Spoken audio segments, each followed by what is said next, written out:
आप देख रहे हैं हमारी खास पेशकश जय महाराष्ट्र। मशहूर फूड कंपनी निलोन्स का नया लोगो बाजार में धूम मचा रहा है।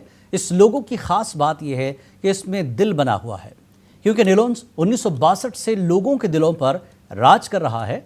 बरसा बरस से निलोन्स ने अपने फूड प्रोडक्ट की क्वालिटी खूब से खूब तर बनाई है। यही वजह है कि निलोन्स को हर घर से प्यार मिला। हमें यकीन है कि इस नए लोगो के साथ प्यार का यह सफर यूं ही जारी रहेगा। हमारी वही पहचान, लेकिन एक नया अंदाज।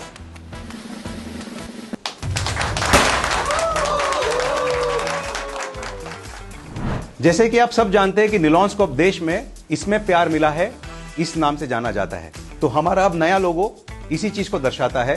प्यार का रंग लाल होता है, तो अब हमारा लोगो का रंग भी लाल है, जो प्यार को दर्शाता है।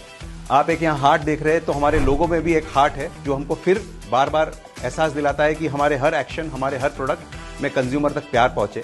और आने वाले जमाने के लिए हर कंपनी को सस्टेनेबिलिटी के लिए एक कॉन्शियसनेस रखनी जरूरी है। तो आप जो एक ग्रीन रंग यहाँ देख रहे हैं अपॉस्ट्रॉफी में, वो ये दर्शाता है कि we are conscious about sustainability और हमारे हर एक्शन में हम सस्टेनेबिलिटी के बारे में सोचेंगे।